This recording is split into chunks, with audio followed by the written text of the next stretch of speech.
The breath of winter still lingers in the air of Eastern Prussia as the morning sun slices through a thick veil of fog. February 10th, 1944, the roar of engines and the grind of treads echo through the pine forests as German tanks lumber toward the small Soviet-occupied village of Komsomolskoye. The earth trembles under the weight of a Panzer column. Steel beasts rumbling in formation, 22 of them, lined up like executioners. In their path stands a single Soviet T-34 tank, hull coated with grime, the number 432 hastily painted on its flank, like a defiant signature in the face of overwhelming odds.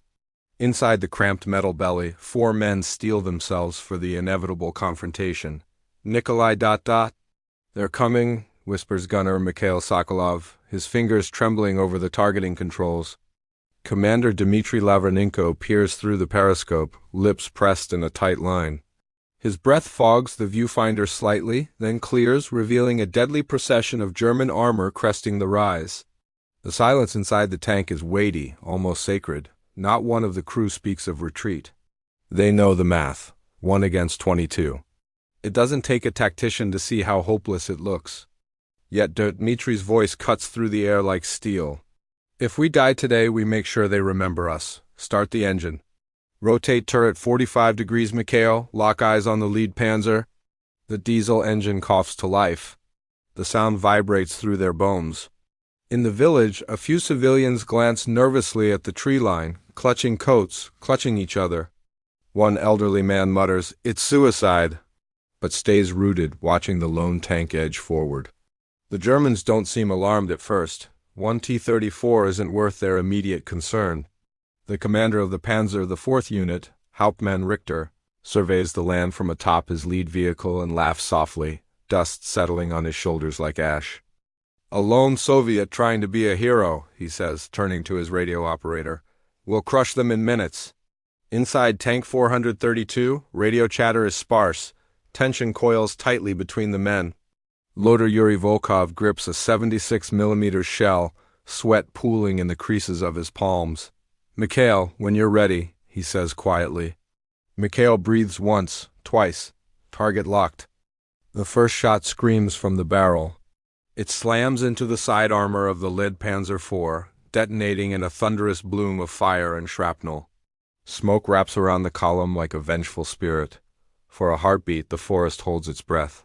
"Good hit," Dmitry barks. "Reload!" The Germans snap to alert. Turrets spin.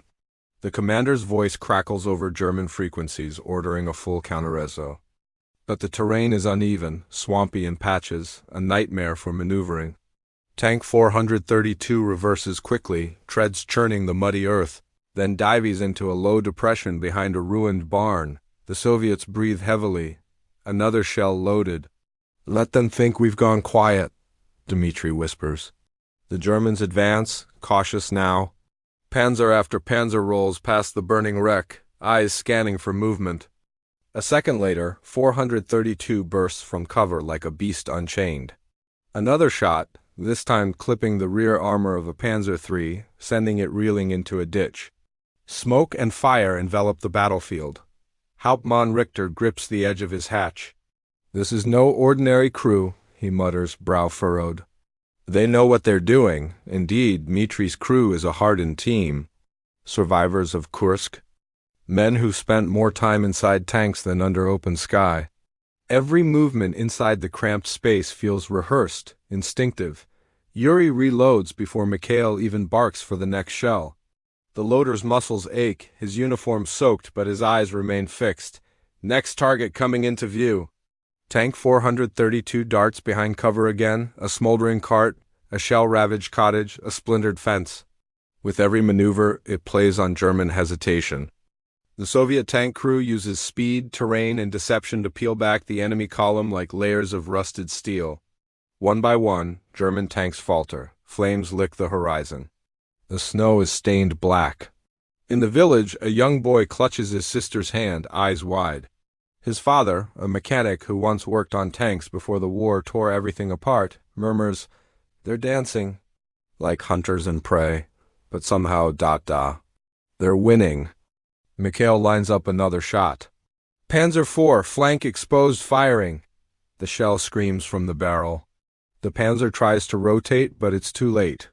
The explosion kicks dust and flame into the air. Volkov groans, shoulders seizing from the strain.